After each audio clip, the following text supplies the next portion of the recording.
Hello everyone, हम company accounts देख रहे हैं और आज के इस लेक्चर में हम आपके टेक्स्ट बुक में से पेज नंबर 342 पे जो प्रॉब्लम नंबर 7 है वो डिटेल में डिस्कस करेंगे। तो लेट्स गेट स्टार्टेड। देखिए, let's read the problem. Subhash company limited issues 2000 equity shares of rupees 100 each payable as 30 on application, 30 on allotment and 40 on first and final call। तो कैसा है इनका इंस्टॉलमेंट? 30, 30 and 40, सो टोटल हो जाता है 100। Okay, आगे क्या दिया है? All the shares were subscribed and duly allotted. Company made all the calls. All cash was duly received except the first and final call on 100 equity shares। मतलब जिसके पास 100 इक्विटी शेयर्स थे, ऐसे किसी शेयर होल्डर ने ये जो हमारा कॉल है उसका पेमेंट नहीं किया है। These shares were forfeited by the company and were reissued as fully paid for 75 per share. Show the journal entries in the books of Subhash Company Limited। Okay, तो सबसे पहले हमें क्या करना है? प्रॉपर फॉर्मेट बना लेना है इस तरह से जर्नल का। देखिए, date, particulars, LF and debit and credit, and then we will start passing our journal entries. तो सबसे पहली जर्नल एंट्री क्या होती है? व्हेनेवर हमें एप्लीकेशन मनी मिलता है वो हमारी सबसे पहली एंट्री होगी। तो application money is how much? 30 rupees per share, right? और total number of shares is 2000। तो 2000 इंटू 30 कितना आ रहा है? देखो, 3 2 जा 6, 60,000, right? So 60,000 is the amount that we have received on application. तो हमारी एंट्री क्या आ जाएगी? Bank account debit to equity share application account. So let us write this down. Bank account debit 60,000 to equity share application account 60,000। और narration क्या लिखोगे? Being application money received for 2000 shares at 30 per share. अभी हम क्या करेंगे? जो हमें application money मिला है that we have to transfer to the share capital account. तो हमारी एंट्री क्या आ जाएगी? Equity share application account debit to equity share capital. देखिए, ये जो बेसिक एंट्रीज है बच्चों, अगर आपको इसमें कोई भी डाउट है you can go through my lectures. मैंने शुरुआत में पार्ट 1 और पार्ट 2 में बहुत बेसिक एंट्रीज सब मैंने कवर किए हुए हैं, सब लॉजिक कवर किया हुआ है। अगर कोई भी डाउट है you can go and watch that lecture, ठीक है? अभी हमारे यहाँ पे एंट्री आ जाएगी equity share application account debit 60,000 to equity share capital. ठीक है, ये जो एप्लीकेशन मनी है we have transferred this to our capital account. और नरेशन लिख लेना, being application money transfer to equity share capital account.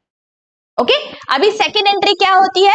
हमेशा हमारी जो सेकेंड एंट्री होती है वो पहले अभी ड्यू एंट्री होगी एंड देन रिसीट की एंट्री होगी। ठीक है सर, जब एप्लीकेशन मनी हमें मिलता है दैट टाइम हम पहले एप्लीकेशन मनी रिसीव्ड की एंट्री करते हैं। Now in all the other installments पहले हमारी ड्यू की एंट्री होती है एंड देन मनी रिसीव्ड की एंट्री होती है, राइट? तो अभी हम अलॉटमेंट की ओर बढ़ते हैं। Allotment is what? 30 rupees per share. तो अगेन सेम अमाउंट आ जाएगी 60,000। अभी ड्यू की एंट्री क्या होती है? Equity share allotment account debit to equity share capital. So let us do that. Equity share allotment account debit 60,000 to equity share capital account 60,000। और narration क्या लिखोगे? Being allotment money due, correct? और ये जो money है that has been received, right? तो अभी पैसा मिला है तो उसकी एंट्री क्या आ जाएगी? Bank account debit to equity share allotment account. So let us write that down. Bank account debit 60,000 to equity share allotment account 60,000 being allotment money received. Okay now अभी हमें एंट्री करनी है, जो भी कॉल है हमारा उसके ड्यू की एंट्री हो जाएगी. C call is 40 rupees per share, so 2000 shares into 40 that gives us 80,000. 80,000 is due for first and final call. तो एंट्री क्या हो जाएगी? Equity share first and final call account debit to equity share capital. तो चलो ये entry कर लेते हैं. Equity share first and final call account debit to equity share capital account. Narration being amount due on first and final call 80,000. Okay यहां तक एकदम clearly समझ गया? ऑल राइट, अभी क्या हुआ है देखो, यहां पे अभी we have been given that a particular share holder जिसके पास 100 इक्विटी शेयर्स थे, he did not pay the first and final call. तो 100 इक्विटी शेयर्स पे 40 रुपीज पर शेयर मतलब कितना हो जाता है देखो, 4,000 रुपीज. तो 4,000 रुपीज हमें मिले नहीं है, दीज आर स्टिल आउटस्टैंडिंग. तो कितना मिला होगा पैसा देखो, total is due is how much, देखिए 80,000 हमारा फर्स्ट एंड फाइनल कॉल पे पैसा आना चाहिए था, लेकिन 100 इक्विटी शेयर होल्डर्स ने दिया नहीं पैसा, दैट मीन्स 4,000 रुपीज. तो मिला कितना? 76,000. तो हमारी एंट्री क्या आ जाएगी? Bank account debit to equity share first and final call 76,000. तो यहां पे हम एंट्री करेंगे bank account debit to equity share first and final call account. Amount आ जाती है 76,000. ठीक है, आप नरेशन यहां पे लिख लो, being amount received on how many shares. अभी देखो 100 शेयर होल्डर्स ने पैसे नहीं दिए, तो 2000 में से 100 शेयर होल्डर्स ने नहीं दिए, तो 1900 शेयर होल्डर्स का पैसा आ गया. तो हमारे नरेशन में हम लिखेंगे being amount received for 1900 shares at 40 rupees per share. Correct? यहां तक एकदम अच्छे से समझ गया? ओके अभी क्या हो रहा है बच्चों, ये जो शेयर्स है ये कंपनी ने कर दिए फॉरफिट. ठीक है, अभी ये शेयर्स जब हम वापस ले लेते हैं तो याद करिए फोर फीचर वाले लेक्चर में मैंने आपको क्या बताया था, हम क्या करते हैं, जितना भी कॉल्ड अप अमाउंट है उससे हम नंबर ऑफ शेयर्स को मल्टीप्लाई करेंगे और जो अमाउंट आएगी हम शेयर कैपिटल को उससे डेबिट करते हैं. राइट? यहाँ पे कॉल्ड अप अमाउंट कितनी है, टोटल है. Right? 100 rupees is the called up amount. तो 100 rupees per share and number of shares is also 100. तो टोटल कितना हो जाता है 10,000 रुपीज. तो 10,000 रुपीज से हम शेयर कैपिटल को डेबिट करने वाले हैं, बिकॉज उतना हमने फॉरफिट कर लिया शेयर्स. तो यहां पे अभी हमारी एंट्री आ जाएगी share capital account debit 10,000. Correct? और हम क्रेडिट किसे करते हैं, जितना पैसा आना बाकी है. कितना आना बाकी है यहां पे हमने कैलकुलेट किया है, देखो 4,000 rupees is not yet received. क्यों नहीं मिला था ये फर्स्ट एंड फाइनल कॉल का पैसा था जो ड्यू था. तो अभी हम फर्स्ट एंड फाइनल कॉल को क्रेडिट कर देंगे. So to equity share first and final call account, amount is 4,000. I all following? इतना पैसा आना बाकी था इसीलिए तो हमने फॉरफिट कर दिया, तो अभी हमें उसे क्रेडिट करना है. और कौन सी चीज को हम क्रेडिट करते हैं, जितना पैसा अभी तक हमें मिल गया है वो शेयर होल्डर्स से, उस पैसों को हमें ट्रांसफर करना है शेयर फॉरफीचर अकाउंट को. So here I am going to write down to share forfeiture account. देखिए कितना है, यहाँ पे हमारा बैलेंसिंग अमाउंट आ जाएगी 6,000 rupees. Correct? 10,000 minus 4,000 gives us 6,000. Let us cross verify. अभी तक कितना पैसा मिला है? 30 plus 30 that is 60 rupees and number of shares is 100. तो हो गया 6,000. यही हमने ट्रांसफर किया हमारे शेयर फॉरफीचर अकाउंट को, राइट? देखिए यहाँ पे शेयर फॉरफीचर को हमने 6,000 से क्रेडिट कर दिया. Getting it? Very very clear. ये फॉरफीचर आपको अच्छे से समझ गया. अभी हमें क्या बोला गया है? दैट दीज शेयर्स वर री इश्यूड. तो री इश्यू की एंट्री हम कैसे करते हैं? पहले तो हमें समझना है कितने पर री इश्यू किए. 75 rupees per share. So total shares reissued was 100 and 75 per share मतलब 7,500. इतना पैसा बैंक में आया, करेक्ट? सो बैंक अकाउंट को हमें इतने से डेबिट करना है. और टोटल कितना है? शेयर फुल्ली पेड है ना. देखिए दे वर रीइश्यूड एज फुल्ली पेड मतलब जितनी भी वैल्यू है शेयर की, that is how much? 100 rupees पर शेयर. तो 100 into 100 that gives me how much? 10,000. ये अमाउंट मुझे क्रेडिट करनी है शेयर कैपिटल को, बिकॉज ये शेयर्स मैंने वापस अभी रीइश्यू कर दिए तो मेरा शेयर कैपिटल ऑब्वियसली बढ़ना चाहिए, राइट? और जो बैलेंस फिगर आएगा, जो डिफरेंस आएगा वो क्या है?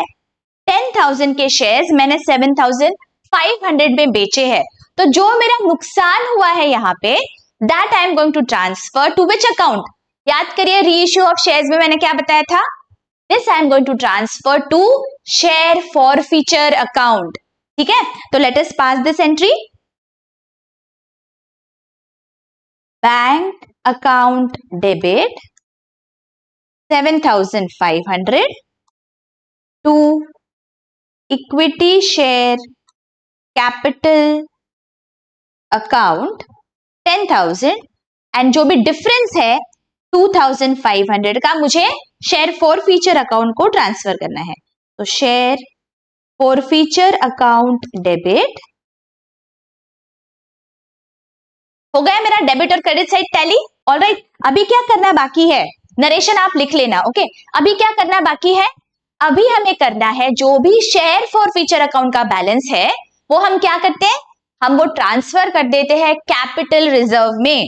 तो शेयर फॉरफीचर का हम देखते हैं बैलेंस कितना आ रहा है.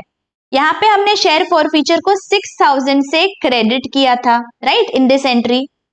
And here we have debited it with 2,500, right. तो डिफरेंस कितना आ गया? 3,500 का यहाँ पे क्रेडिट बैलेंस है. तो अगर मुझे क्रेडिट बैलेंस को ट्रांसफर करना है तो मैं क्या करूंगी? उसे डेबिट कर दूंगी. So share forfeiture account debit to capital reserve 3,500. So let us pass this entry.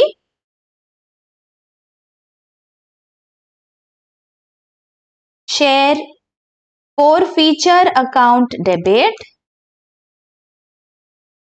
3,500 to capital reserve account. ये जो हमारा मुनाफा हुआ है ये बार बार नहीं होगा. This is once in a blue moon. कभी कभी होते हैं ऐसे ट्रांजैक्शंस. इसीलिए ये जो हमारा प्रॉफिट है that we have to transfer to capital reserve. Getting it? बहुत अच्छे से समझ गया बच्चों. ये एंट्री भूलना नहीं है. क्या होता है, यहां तक तो हम कर लेते हैं, लेकिन capital reserve is something that we have to do on our own. It is not mentioned in the problem. कभी भी आपको रीइश्यू के प्रॉब्लम में ऐसे बोला नहीं जाएगा दैट जो भी बैलेंस अमाउंट है आप ट्रांसफर कर दो कैपिटल रिजर्व को. This entry we have to understand and we have to pass on our own. तो यहाँ पे हम कभी कभी भूल जाते हैं. तो please make it a point whenever you are reissuing forfeited shares, आपको खुद से पूछना है दैट शेयर फॉरफीचर अकाउंट का क्या हुआ, उसमें कुछ बैलेंस तो बचा होगा. So that balance we have to transfer to capital reserve. Is this very very clearly understood? अगर बहुत अच्छी से समझ गया है, do hit the like button and let your comments pour in. They really make my day. और अगर अभी तक सब्सक्राइब नहीं किया है जरूर सब्सक्राइब करिए, आपके फ्रेंड्स और कलीग्स में भी शेयर करिए. मैं पूरा पोर्शन कंप्लीट करने वाली हूँ आपका क्लास 12th का, तो मेरे साथ बने रहिए. मैंने चैप्टर वाइज प्लेलिस्ट बना के रखा है बच्चों, so that it is easy for you all to understand all the concepts clearly. Go through all the lectures. इस साल हमें पूरी कोशिश करनी है, मोर देन 90% मार्क्स मिलाने हैं हमें. और ये तभी हो सकता है जब हमें अकाउंटेंसी में बहुत अच्छे मार्क्स मिल सके। और अगर आप मेरे लेक्चर्स रेगुलरली देख रहे हो, I am going to take revision lectures as well, तो इस साल गारंटी है दैट 90% से ज्यादा मार्क्स आपको मिलने ही वाले हैं अकाउंटेंसी में। तो मेरे साथ बने रहिए। मैंने पूरे लेक्चर्स दिए हुए हैं दैट आपका टाइम टेबल कैसा होना चाहिए, how you can complete entire portion of accountancy and have sufficient time for revision. इसका भी मैंने एक लेक्चर बनाया हुआ है बच्चों, please go through that lecture, please follow that time table, ताकि आपका पोर्शन टाइम पे कंप्लीट हो जाए और आपको प्रॉपर टाइम मिलेगा रिविजन करने के लिए मेरे साथ, ठीक है। और अगर आप चाहते हैं कि आपको अकाउंटेंसी में 90% से ज्यादा मार्क्स आए, तो वो कैसे कर सकते हैं, वो कैसे हम पेपर प्रेजेंट करेंगे, इसके लिए भी मैंने आपको कुछ टिप्स दिए हैं। वो वाले लेक्चर को भी आप जरूर देखिए। These are very very helpful in getting more than 90 marks in accountancy. मिलती हूँ आपको अभी नेक्स्ट लेक्चर में। Till then take care, bye bye.